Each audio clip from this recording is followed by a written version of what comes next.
Hi, I'm Will Miles with Read and Reaction. Thanks for joining me. So, the ACC, the Big Ten, and the Pac 12 have announced that they're forming a non contractual alliance to ostensibly help them compete with the Southeastern Conference. So, as reported by ESPN's Adam Rittenberg, I'm going to read a little bit from the new alliance's statement to give us sort of a feel. So it says the alliance, which was unanimously supported by the presidents, chancellors, and athletic directors at all 41 institutions, will be guided in all cases by a commitment to and prioritization of supporting student-athlete well-being, academic and athletic opportunities, experiences, and diverse educational programming. The three conferences are grounded in their support of broad-based athletic programs, the collegiate models, and opportunities for student-athletes as part of the educational missions of institutions. The three conferences remain competitors in every sense, but are committed to collaborating and providing thought leadership on various opportunities and challenges facing college athletics, including student-athlete mental and physical health, safety, wellness, and support, strong academic experience and support, diversity, equity, and inclusion, social justice, gender equity, future structure of the NCAA, federal legislative efforts, postseason championships, and future formats. The Football Scheduling Alliance will feature additional attractive matchups across the three conferences while continuing to honor historic rivalries and the best traditions of college football. So what does this all mean?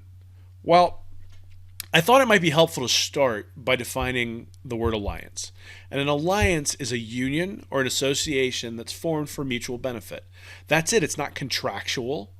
It's not something that, and that's definitely what this is here. But that did do is that made me think about World War II.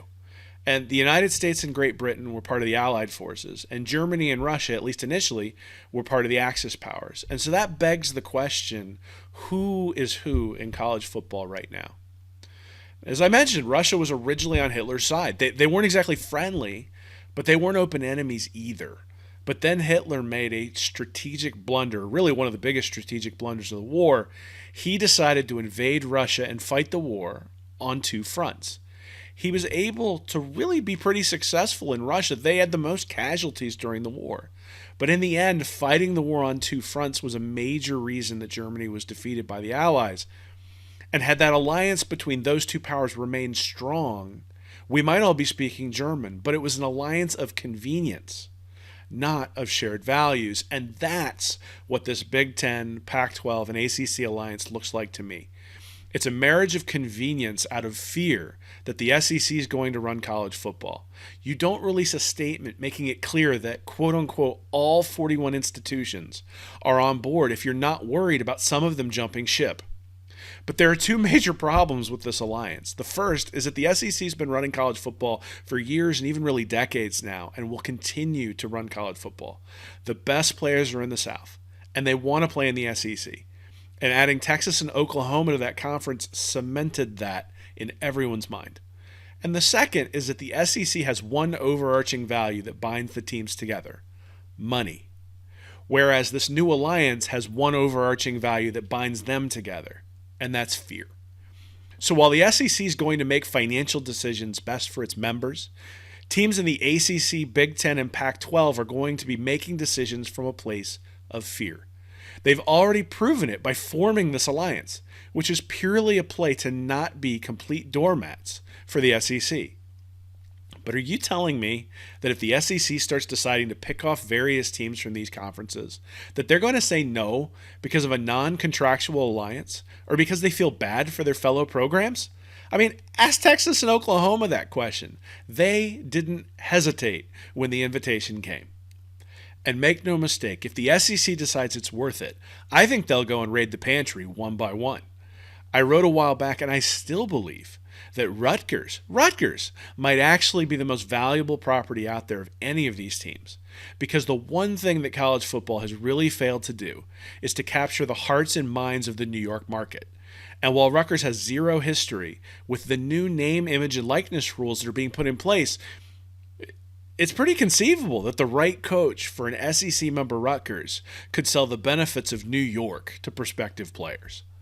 And my point, though, is that these conferences and conference commissioners can announce whatever alliances they want. Their member schools have proven that they will circumvent the conference if it's to that particular school's benefit. We saw it last year when Ohio State basically bullied the Big Ten into uncanceling its season. So these teams and conferences and commissioners can pretend all they want that this is a strong alliance built to be able to take on the SEC. But just like Hitler and Stalin's alliance, this three-conference alliance is going to crumble the minute the SEC decides to pit either the conferences or the specific programs against each other. Because they can release statements all they want about doing this for the good of student-athletes, gender equity, or social justice, but they're really just pretending that those things are what's most important. At the end of the day, the people in power are going to make decisions that maximize the monetary payout for either their school or their conference. There's only one conference where the teams are in lockstep regarding that goal and honest about it, and that's the big, bad SEC. If you like these videos, please consider supporting me on Patreon, or you can follow me at WillMilesSEC on Twitter or at facebook.com/readandreaction. Until next time, be a smarter fan.